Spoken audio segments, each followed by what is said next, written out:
अरे वो देखो, मानव भैया आ गए। मानव भैया?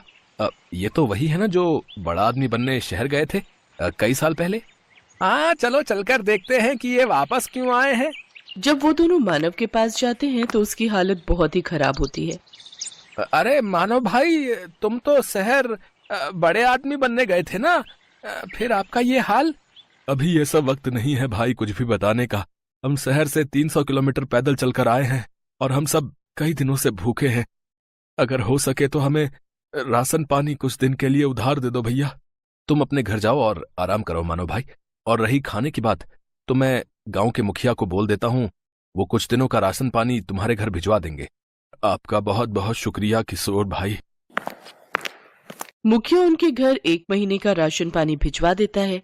सुनिए जी, आखिर कब तक हम इन गांव वालों से छुपा कर रखेंगे कि हम शहर से भागकर क्यों आए हैं?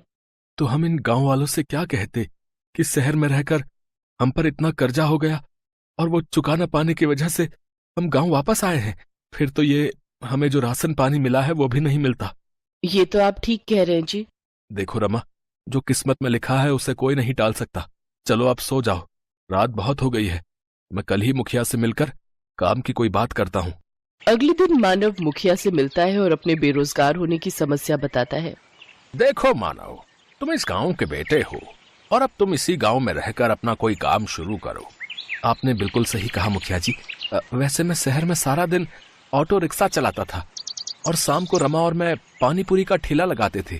तो मैं सोच रहा हूँ कि क्यों ना मैं इस गांव में भी पानी पूरी बनाकर बेचूं। हाँ हाँ, ये तो बहुत ही अच्छा ख्याल है। वैसे भी अपने गांव में एक भी पानी पूरी वाला नहीं है। अपना खेत गिरवी रखकर मानव और रमा ने पानीपुरी का ठेला खोल लिया। वो ठेला लगाकर बैठे थे, तभी वहाँ उसका बचपन का दोस्त विनोद आ गया, जो कि एक गांव से दूसरे गांव तक ऑटो चलाता था। अरे वाह, आज मेरा दोस्त नए काम की शुरुआत कर रहा है। लेकिन तेरे चेहरे पर इतनी उदासी क्यों है? क्या बताऊं यार, ठेला लगाए पूरे 2 घंटे हो गए लेकिन अभी भी एक भी बोनी नहीं हुई। अच्छा बता, कितने की प्लेट दे रहा है तू इन गोलगप्पों की? भैया 10 रुपए के 5 गोलगप्पे हैं बस। अच्छा भाभी, फिर तो मेरे लिए 1 प्लेट लगा दीजिए। मानव उसको गोलगप्पे बनाकर खिलाने लगा। उनको चखते ही विनोद ने कहा, अरे वाह, ये तो सचमुच किसी अमृत समान है। कुछ ही दिनों में उनका पानीपुरी का काम बहुत अच्छे से चलने लगता है। एक दिन मुखिया जी उसके ठेले पर आते हैं। मानव, मैं तुमसे एक बात कहना चाहता हूँ। जी कहिए मुखिया जी। मानव, तुम्हारी पानीपुरी आसपास के गांव में भी बहुत प्रसिद्ध है। मैं चाहता हूँ कि तुम ढेर सारी पानीपुरी बनाओ और गांव के और आसपास के गांव वालों को भी ये पानीपुरी खिलाओ और आने वाले चुनाव में मेरे नाम का प्रचार करो। क्यों नहीं मुखिया जी, आपने मेरी मदद उस वक्त की थी जब मैं खाली हाथ इस गांव से लौटा था, तो भला मैं आपको इनकार कैसे कर सकता हूँ। मैं आपकी मदद जरूर करूंगा। बहुत बहुत धन्यवाद मानव बेटा। अच्छा, अब मैं चलता हूँ। है आपने हाँ तो कर दीजिए, लेकिन अब हम इतनी सारी पानीपुरी बनाएंगे कैसे? हमारे पास सामान के लिए इतने पैसे कहाँ से आएंगे? अब हमें अपने गिरवी रखे खेत को बेचना होगा। ये आप कैसी बातें कर रहे हैं जी? अगर अच्छी कमाई हो गई तो फिर हम उस कमाई से नया खेत ले लेंगे। लेकिन मैंने मुखिया को जुबान दी है और अब मैं अपनी बात से पीछे नहीं हट सकता। और इस तरह मानव ने अपनी जमीन भी बेच दी। क्या बकवास कर रहे हो मानव? आखिर हमारे बीच पैसों की बात कहाँ हुई थी? मजाक मत कीजिए मुखिया जी, मैंने अपना खेत भी बेच दिया है। ऐसे तो मैं बर्बाद हो जाऊंगा। चुपचाप जाता है या धक्के मारकर निकालूं यहाँ से? दुखी होकर मानव घर पहुंचता है और रमा को सारी बात बताता है। अब तो हम लोग भूखे मर जाएंगे जी, जो बचा कुचा था वो भी हमने बेच दिया। मानव और मुखिया के झगड़े का पता सारे गांव में लग जाता है और अब कोई भी मानव के ठेले पर पानीपुरी खाने नहीं आता। एक रोज विनोद मानव के घर आता है और कहता है, मानो मैं कुछ दिनों के लिए किसी काम से शहर जा रहा हूँ, तब तक मैं अपना ये ऑटो रिक्शा यहीं छोड़कर जा रहा हूँ। इस गांव में इकलौते तुम ही हो जो ऑटो चलाना जानते हो। जब तक मैं वापस नहीं आ जाता तुम इसे अपने ही पास रखो। अगर तुम्हें कोई परेशानी ना हो तो क्या मैं कुछ दिनों के लिए तुम्हारे इस ऑटो का इस्तेमाल कर सकता हूँ भैया? हाँ हाँ, क्यों नहीं। अरे ये भी कोई पूछने की बात है? इतना कहकर विनोद वहां से चला जाता है। सुनिए जी, मुखिया जी ने जो ढेर सारी पानीपुरी बनवाई थी, क्यों ना हम... अरे ये भी कोई पूछने की बात है? इतना कहकर विनोद वहां से चला जाता है। सुनिए जी, मुखिया जी ने जो ढेर सारी पानीपुरी बनवाई थी, क्यों ना हम उन पानीपुरियों को ऑटो में ले जाकर आसपास के गांव में बेचें। मानव रमा के साथ मिलकर गांव-गांव घूमकर अपनी बनाई हुई पानीपुरी बेचने लगा। देखते ही देखते वो दोनों ऑटो रिक्शा पानीपुरी वाले नाम से फेमस हो गए। आज मैं बहुत खुश हूँ। हमेशा से कर्जे से भागते आया हूँ, लेकिन आज तो ऐसा लग रहा है मानो मैं दुनिया जीत चुका हूँ। कुछ दिन बाद विनोद एक नया ऑटो लेकर गांव पहुंचा। अरे वाह विनोद, नया ऑटो?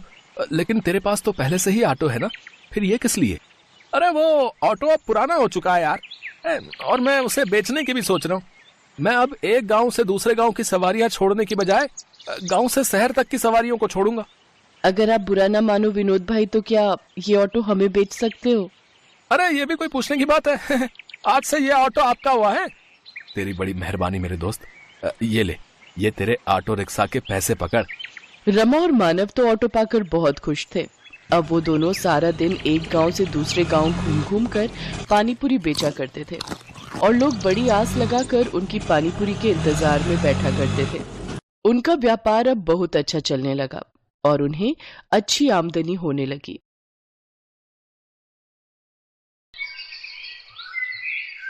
पाव भाजी आ गए रे भाई, बम्बई की मशहूर पाव भाजी अपने गांव आ गए भाई।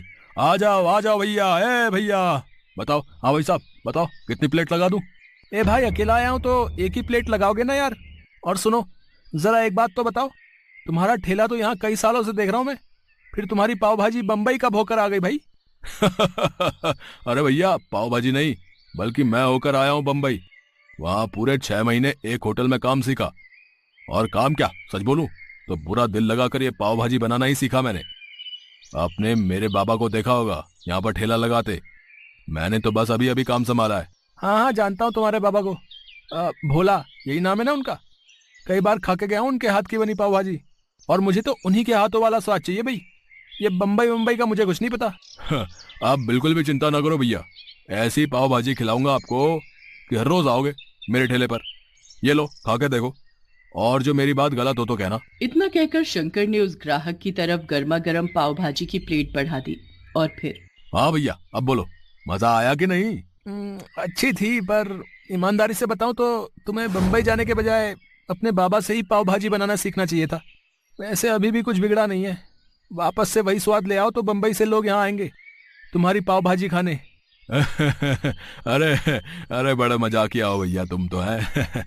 उस ग्राहक की बात पर शंकर ने ज्यादा ध्यान नहीं दिया, क्योंकि सच तो ये था कि शंकर कभी अपने गांव से बाहर गया ही नहीं और पाव भाजी बनाना उसने थोड़ा बहुत अपने बाबा भोला से ही सीखा था।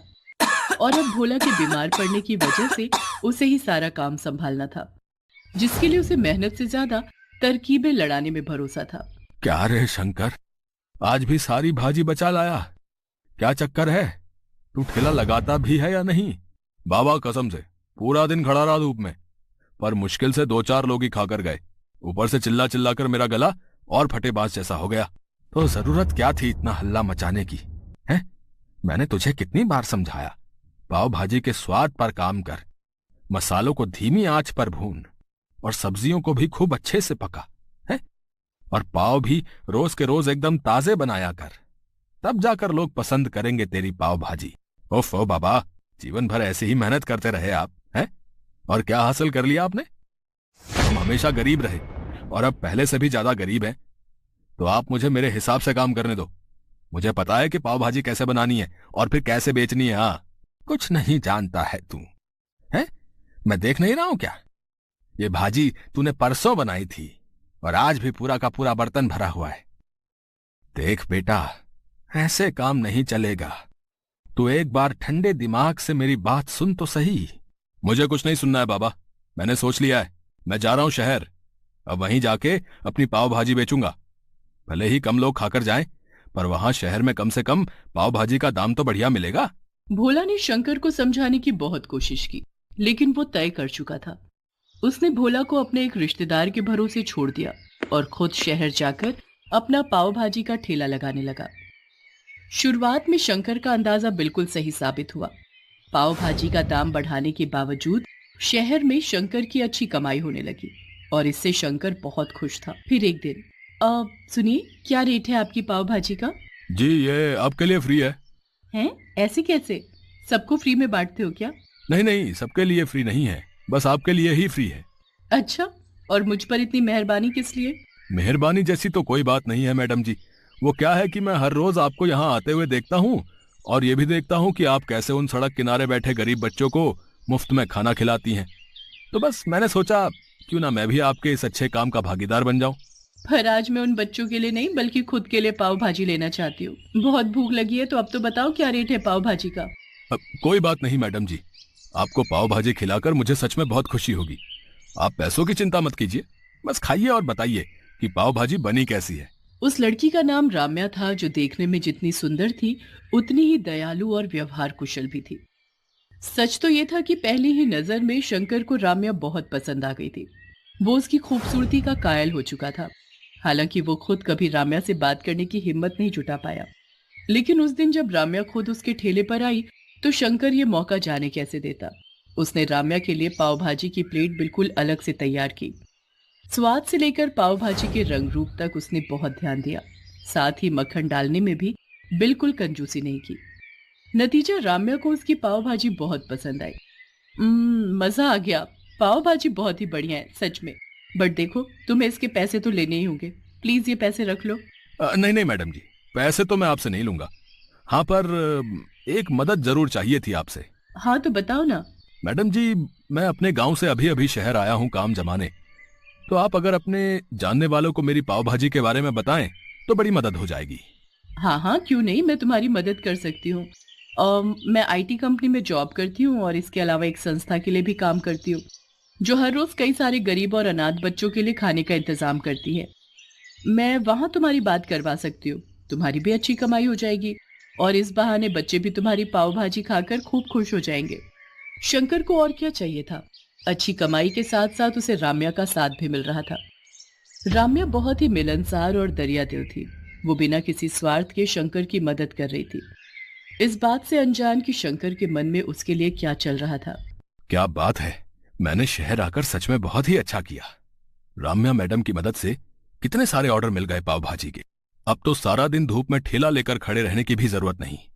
ऐसे ही चलता रहा तो बहुत जल्द मेरे दिन बदल जाएंगे और फिर मैं मैडम जी से अपने दिल की बात कहूंगा।